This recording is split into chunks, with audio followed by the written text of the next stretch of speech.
invitation. Ani ledodi v'dodi li. I am for my beloved and my beloved is for me. The name of the month, Elul.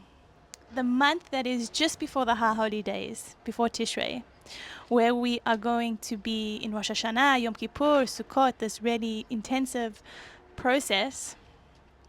And this month is about the preparation before that.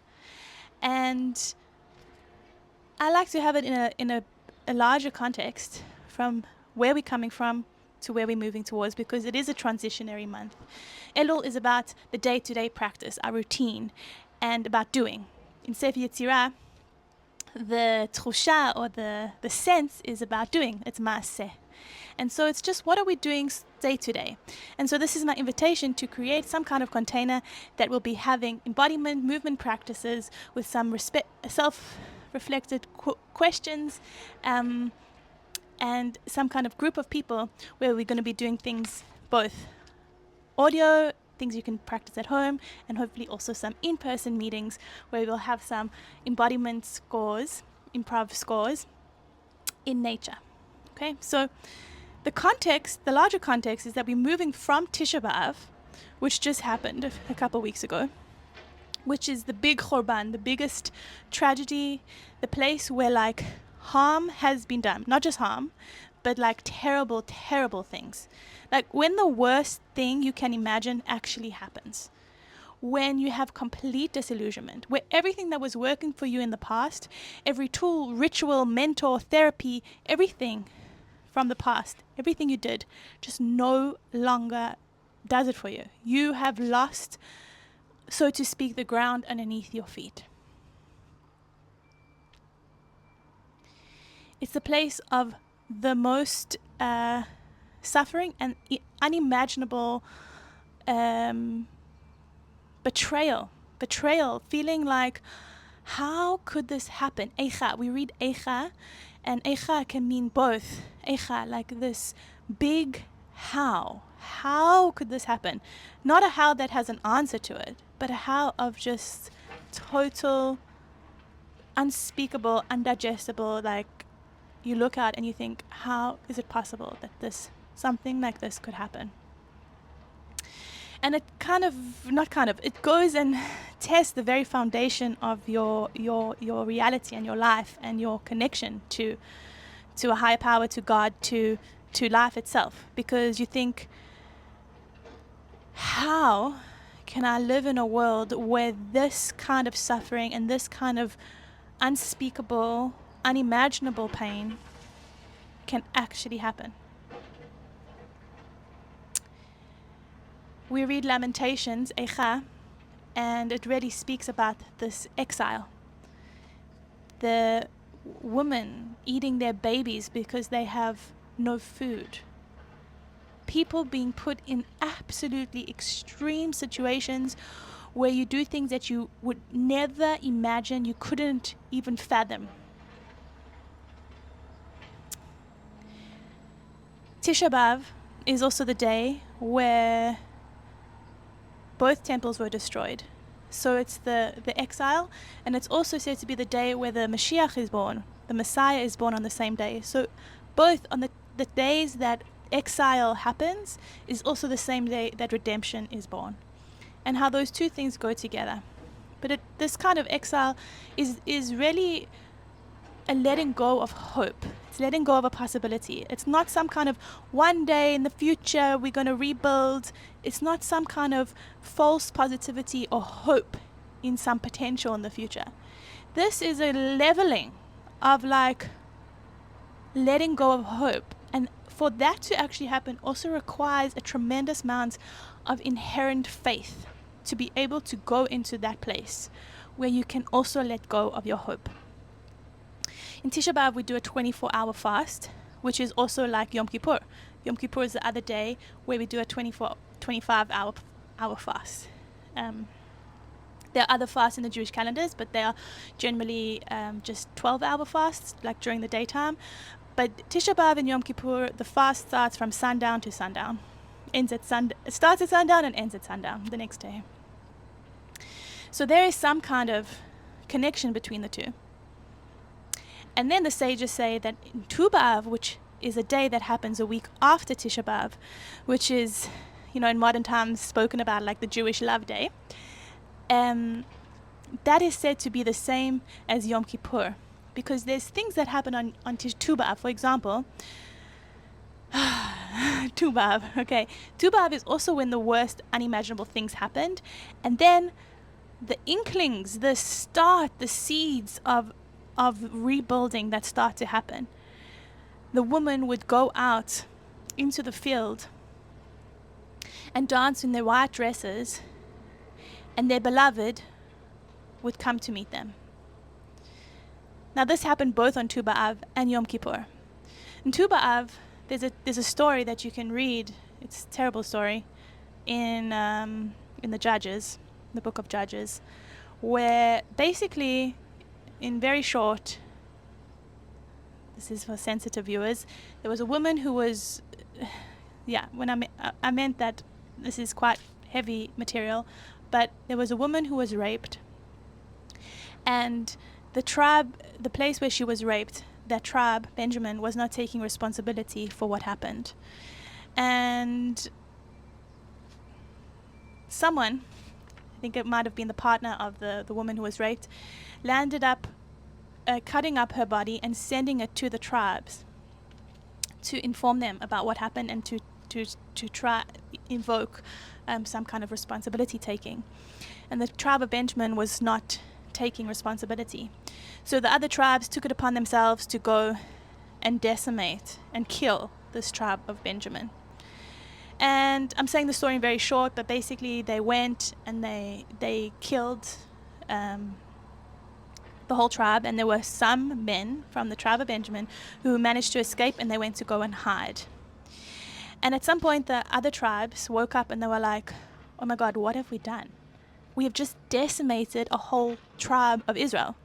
And this is one of the first times that there was this inter-tribe within the tribes of Israel where they fought each other and killed each other.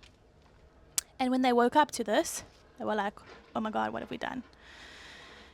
And so then there was a day on Tu B'Av where they said, okay, all the women from the tribes who are not yet married can go out into the vineyards and can dance in the vineyards in the white dresses.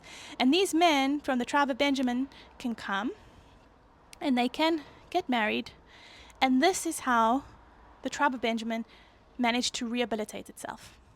Okay.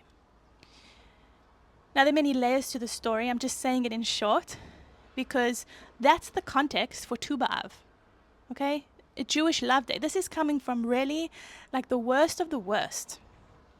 And then from there, having the worst of the worst happen, that somehow at some point there is a shift. And a shift that is not based on anything that you can't go back and do anything about what happened. But the shift that happens, it says, okay, what now? With what we have now, with what is, with all that has happened, how do we continue to move forward?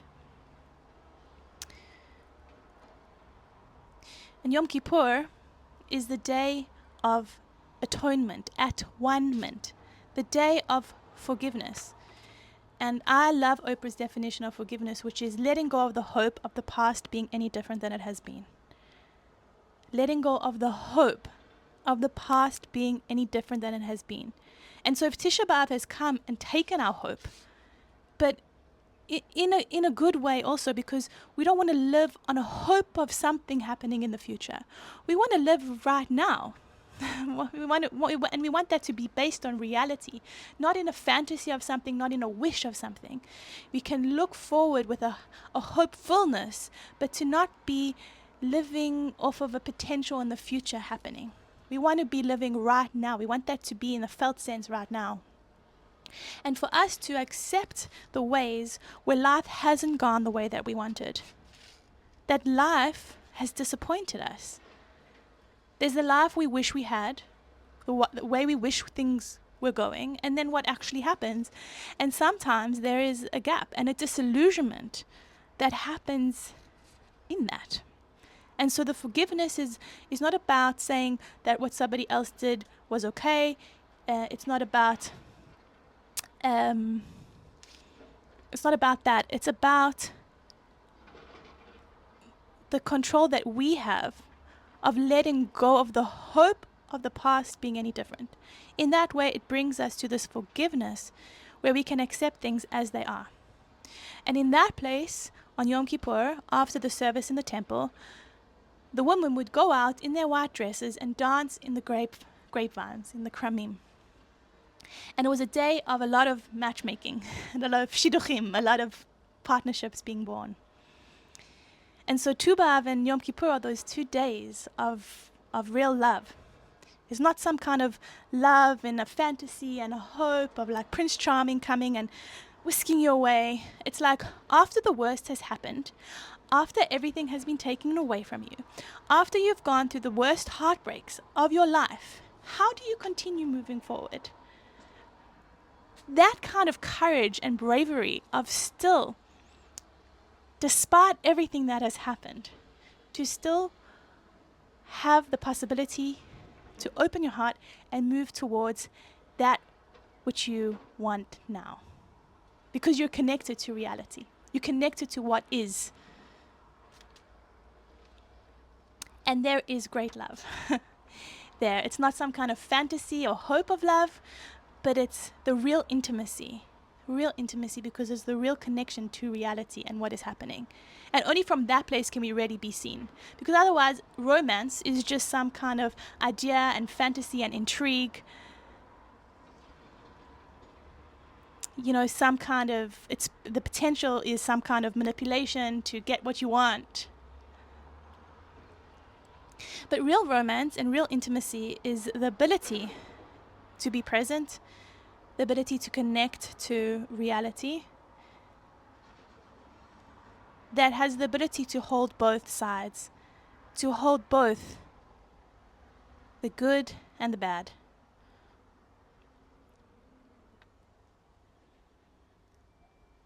To hold both is not about me going towards what I want and avoiding what I don't want. I can hold both. This holding both of the complexity of life and being human. And isn't that also what Yaakov Avinu did before his reconciliation with Esau, with his brother? You know, there had been real, let's say, mess, stickiness, where everyone was a bit dodgy, okay? And now they haven't seen each other for a long time, and they both lived their lives, and they're going to meet for the first time in many years. And Yaakov is wrestling with an angel because he's going to meet his brother, and he thinks his brother's going to kill him. And how does he also reconcile the places where he wasn't straight, where he wasn't direct, where he was not honest, where he did wrong? Okay, and he wrestles with the angel all night. And at the end, he asks for a blessing. And the blessing the angel gives him is a new name. Yisrael, Yashar El. Yashar El means direct towards. It means direct relationship. This straightness.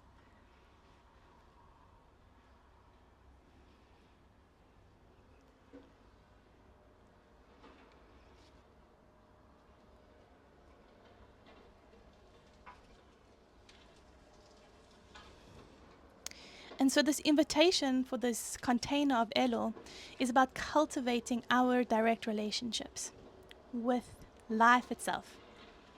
Not in a conceptual form, not in just a self-reflective cheshbon nefesh form, but in a felt sense, in an experiential form. What could it be if I could really be in Elul? The acronym of Ani ledodi v'dodi li. I am for my beloved and my beloved is for me. That which I am seeking is seeking me. Can I really sense that? Can I really be that? Can I embody that?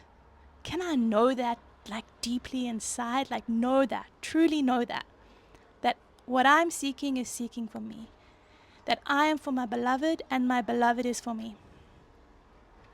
And Elul is the acronym for Ani leDodi v'Dodi li, and it also comes from this verse in Shir Hashirim, which is the Song of Songs. Okay, and in the Song of Songs, it's a beautiful poem that talks about the beloved. Okay, and there's a spoiler that I'm going to give you now, is that it doesn't end in being swept up on a white horse and getting married and happily ever after. Okay, it's not how it ends. But it's a story of a beloved who has springs, you know, these well springs inside that are blocked, that wants to access the garden. The garden is there, and the gardens are blocked. Gan na'ul achoti kala. The garden is closed, is locked. Ma'ayan chatum. There's a blockage in the springs. Okay, but she wants to get to the garden, and the reason I bring it is not just because of Ani leDodi v'Dodi li, but because just lost the page on the book because the wind has come around and changed the pages. So let's okay. Yeah, it says Ani leDodi. Sorry, we're gonna get there. Ani yeshena v'li bi'er, kol dodi dofek. This is one of the famous lines. It says, I was asleep, but my heart was awake, and my beloved came knocking at the door.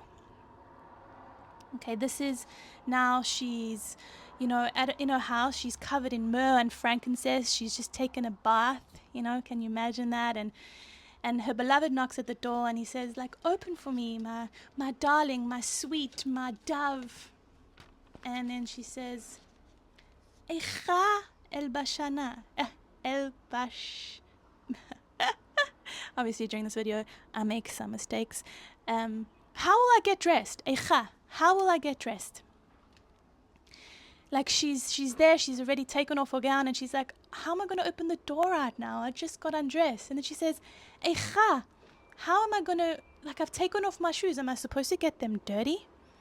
So that which she wants so much is now knocking on the door, and somehow she has got some excuse. Some kind of am I really going to do this? Because I just lay down. I just wash my feet. Am I going to really get them dirty again? And this word Eicha, which is coming from also what we read in Lamentations just now in Tisha B'Av. Okay, Lamentations, where it's the book of Eicha, Lamentations, where it's like the worst of the worst has happened, and it's a book of lamenting all these terrible things. Okay?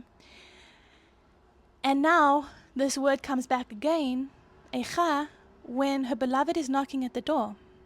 When her heart is awake, but she's still asleep, and her beloved is knocking. Eicha, also, so it's the big how, this big rhetorical how of how could this happen? But it's also a Eicha. It's also the Shechina. It's also the divine presence.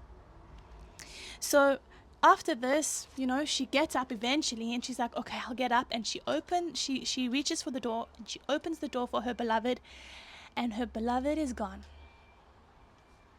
Her beloved is gone. So now she gets stressed.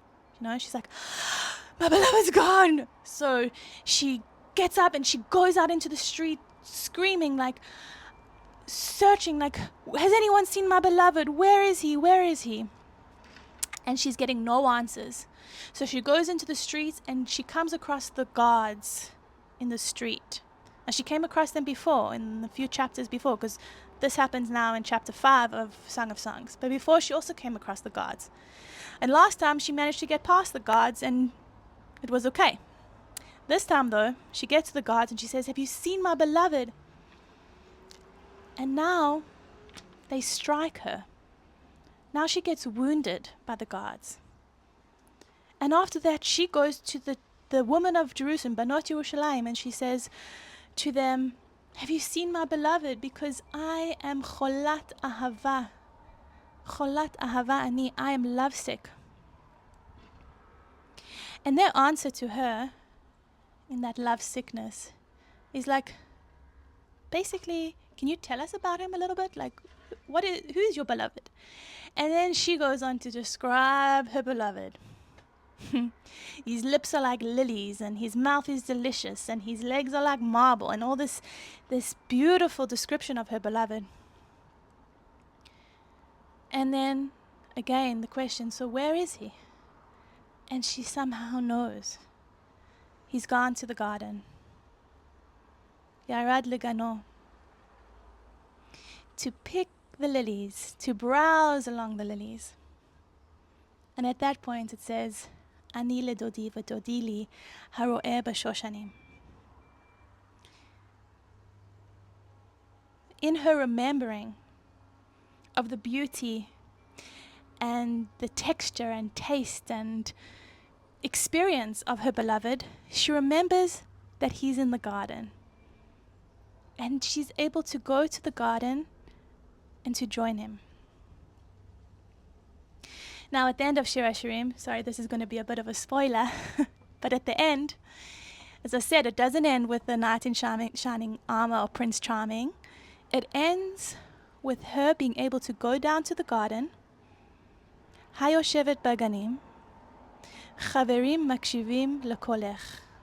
She goes to sit in the garden, and her friends